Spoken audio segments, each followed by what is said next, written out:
एक बार फिर से हमारे यूट्यूब चैनल में आपका बहुत बहुत स्वागत है। तो आज का हमारा जो टॉपिक होगा बहुत ही इम्पोर्टेंट टॉपिक, जो कि बीए पॉलिटिकल साइंस ऑनर्स के लिए बहुत ही बेनिफिशियल साबित होगा, क्योंकि उसमें फर्स्ट ईयर में ये टॉपिक पढ़ना है हमें प्रेसिडेंट के बारे में, और जो भी जनरल कंपटीशन है उसके एग्ज़ाम में बहुत ही बेनिफिशियल साबित होंगी और एंट्रेंस एग्ज़ाम के लिए। तो चलते हैं पढ़ते हैं राष्ट्रपति के बारे में। तो सबसे पहले हम आपको बता दें कि राष्ट्रपति का जो वर्णन है, ठीक है, जिसमें भारत में जिसमें संघ के बारे में वर्णन किया गया है अनुच्छेद 52 से 51 तक, इसी भाग में राष्ट्रपति के बारे में क्या किया गया है, वर्णन किया गया है। ठीक है, सो चलते हैं राष्ट्रपति क्या होता है, राष्ट्रपति के क्या कामकाज है, नहीं है, क्या योग्यता होना चाहिए, बहुत सारे आर्टिकल हम पढ़ेंगे। मेनली हमें राष्ट्रपति के बारे में 52 से लेके 61 तक के आर्टिकल को पढ़ना है। ठीक है, तो चलते हैं, स्टार्ट करते हैं। तो फर्स्ट लाइन जो है हमारा पॉइंट कि राष्ट्रपति भारत का प्रथम नागरिक होता है। ठीक है, सेकेंड, जल थल वायु सेना के प्रमुख कौन होते हैं, राष्ट्रपति होते हैं। ठीक है, और आपको बता दें कि अगर कोई भी राष्ट्रपति कुछ भी निर्णय लेंगे तो उसके लिए उन्हें मंत्रिपरिषद से पहले सलाह लेना पड़ेगी, उनकी इजाजत के बगैर यह किसी भी युद्ध चाहे कोई भी सैनिक यूज नहीं कर सकते हैं। ठीक है, थर्ड पॉइंट कि भारतीय संघ के कार्यपालिका के वैधानिक या संवैधानिक प्रमुख होते हैं। ये सबसे बहुत ही इंपॉर्टेंट क्वेश्चन है, इसमें बच्चे बहुत फंसते हैं। कभी कभी क्वेश्चन क्या आता है कि भारतीय संघ के कार्यपालिका के वास्तविक अध्यक्ष कौन है, वास्तविक प्रमुख कौन है, तो उसका आंसर होगा पीएम। अगर जब वैधानिक या संवैधानिक दोनों में से कोई एक होगा और उसका प्रमुख पूछेगा भारतीय संघ की कार्यपालिका का, उसमें होगा राष्ट्रपति। ठीक है, ये एक मूर्ति की तरह है राष्ट्रपति, और सारा पावर कहने के लिए ये प्रथम नागरिक है और सबसे हेड है कॉन्स्टिट्यूशनली, ठीक है, इंडिया का। लेकिन जो पावर है रियली में वो पीएम के पास होता है, क्योंकि राष्ट्रपति जो भी डिसीजन लेते हैं वो काउंसिल ऑफ मिनिस्टर के बगैर नहीं लेंगे। इनके कामकाज के लिए काउंसिल ऑफ मिनिस्टर होता है, जो कि सेंट्रल गवर्नमेंट का मिनिस्टर होता है, और उसका काउंसिल परिषद के जो हेड होते हैं वो होते हैं पीएम। तो आप समझ सकते हैं किस तरह राष्ट्रपति को कंट्रोल रखा जाता है। ठीक है, तो चलते हैं आगे, हम लोग पढ़ते हैं।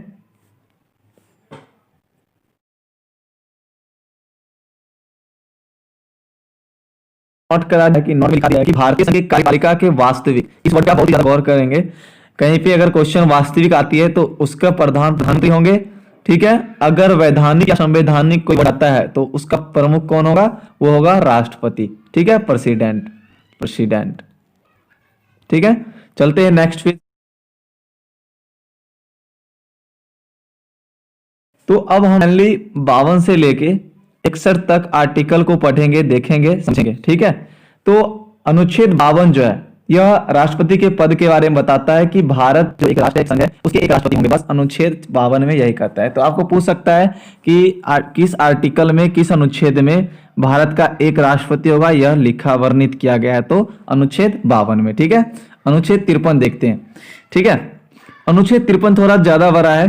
ठीक है, इसीलिए मैंने 52 से 61 तक के आर्टिकल के लिए 2 वीडियो सेपरेट वाइज बना दिया है। ठीक है, अभी जो फर्स्ट वीडियो होगा इसमें हम लोग 55 तक देखेंगे, उसके बाद 56 से हम लोग नेक्स्ट वीडियो में देखेंगे, नेक्स्ट पार्ट में।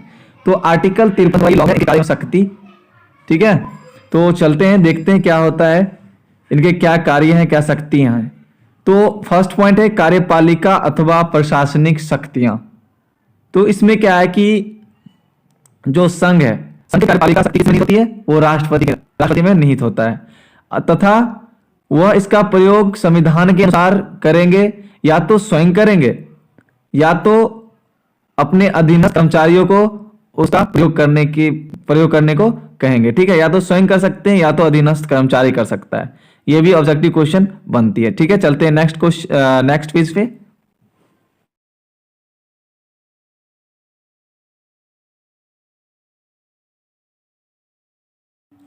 नेक्स्ट पॉइंट कि अधिकारियों को नियुक्ति एवं पदच्युत की अधिकार किनको, राष्ट्रपति को जो नियुक्ति का अधिकार होती है, पद हटाने की जो अधिकार होती है, किनका इनका अधिकार किस विशेष क्षेत्र में आता है, तो प्रधानमंत्री, मंत्रिपरिषद, राज्य के जो राज्यपाल होते हैं, उच्चतम न्यायालय और उच्च न्यायालय के जो न्यायाधीश होते हैं, महालेखा परीक्षक संघ लोक सेवा आयोग के अध्यक्ष को, और विदेश में जो राजदूत होते हैं हमारे, और निर्वाचन आयोग, वित्तीय आयोग, राजभाषा आयोग अथवा पिछड़े वर्गों की दशा में सुधार संबंधित जो भी आयोग बनती इनके नियुक्ति करने का इनके पास अधिकार होता है। तो यहाँ से आपको ऑब्जेक्टिव क्वेश्चन निकल गया कि प्रधानमंत्री की नियुक्ति कौन करता है, यानी कि आपको पता चल गया कि प्रधानमंत्री का नियुक्ति होता है, ठीक है,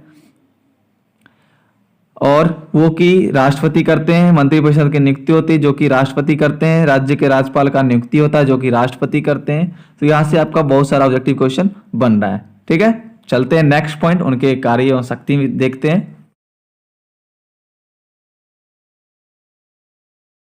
तो नेक्स्ट पॉइंट है कि राष्ट्रपति अब किसको किसको नियुक्त किसको किया मैंने देख लिया।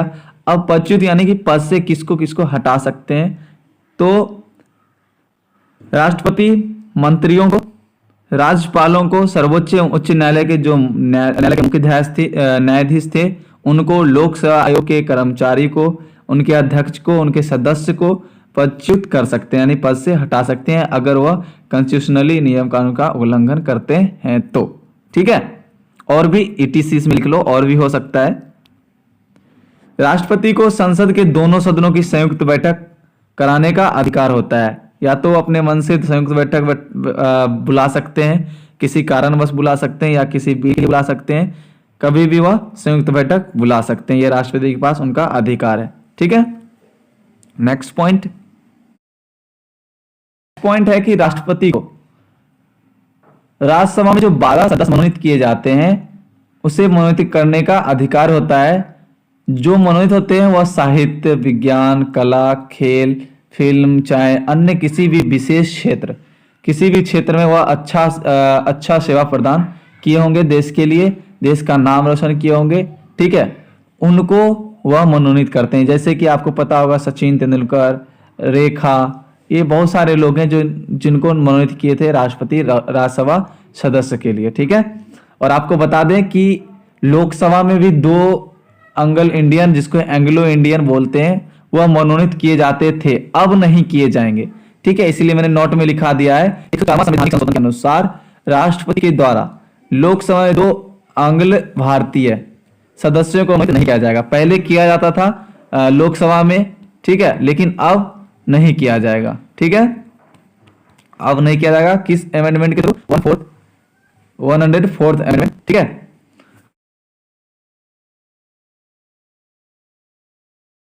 नेक्स्ट पॉइंट है कि विधायकों पर निषेधाधिकार का प्रयोग का अधिकार होता है राष्ट्रपति के पास। यह भी लंबा टॉपिक है, इसे आप इंडिविजुअली पढ़ सकते हैं, ठीक है।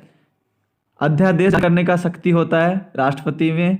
राज्यों के संबंध में विधायिका शक्ति होता है, वित्तीय शक्ति होता है, न्यायिक शक्ति होता है, और ये सब इंडिविजुअली आप सर्च करके पढ़ सकते हैं। अगर आप कहेंगे तो मैं इंडिविजुअली इसके शक्ति और कार्य के बारे में कम से कम 20-30 मिनट का वीडियो मैं बना के आपको दे सकता हूँ, ठीक है।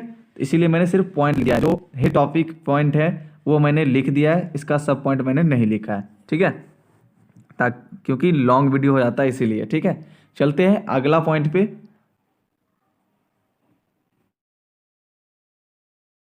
पॉइंट है कि संकटकालीन शक्ति अथवा अधिकार राष्ट्रपति के पास होता है। वह अनुच्छेद 352, अनुच्छेद 356, अनुच्छेद 360 360 राष्ट्रपति तब लगाते हैं जब वित्तीय आपातकाल होती है, ठीक है। अनुच्छेद 356 तब लगता है जब किसी स्टेट में कोई भी कारणवश एक विशेष क्षेत्र में कोई भी प्रॉब्लम हो गई हो, कोई संकट आया हो, तब लगाते हैं 356 राष्ट्रपति। और जब पूरे देश में कोई संकट हो, तो पूरे देश में जब आपातकाल लगती है तो 352 आर्टिकल लगता है, ठीक है। तो नेक्स्ट हमारा जो अनुच्छेद है वो है अनुच्छेद 54।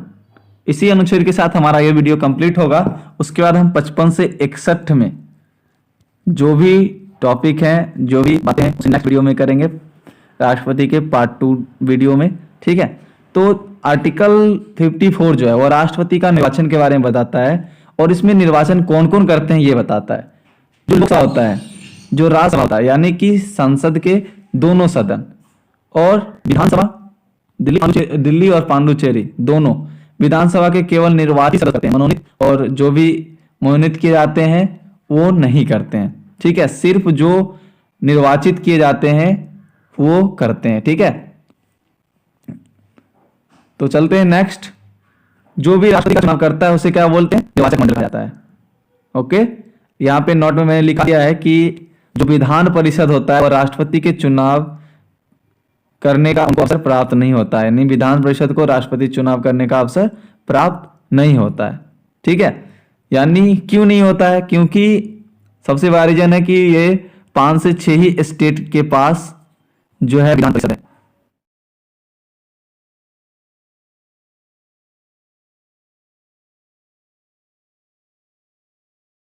सकते हैं वीडियो कैसी लगी हमें कमेंट सेक्शन में बताएंगे। और अगर आपको 55 आर्टिकल से 61 तक प्रेसिडेंट के बारे में बहुत जल्द वीडियो चाहिए था, हमें कमेंट सेक्शन में इन्फॉर्म कर देंगे ताकि हम बहुत जल्द आप लोग को प्रोवाइड कर दूं। और आपके लिए कमेंट सेक्शन के लिए क्वेश्चन है कि प्रथम प्रेसिडेंट कौन थे और तृतीय प्रेसिडेंट कौन थे? First president and third president आपको कमेंट सेक्शन में कमेंट करना है। तो वीडियो यहीं समाप्त करते हैं। जय हिंद, जय भारत। और चैनल पे नए हो तो चैनल को सब्सक्राइब करें।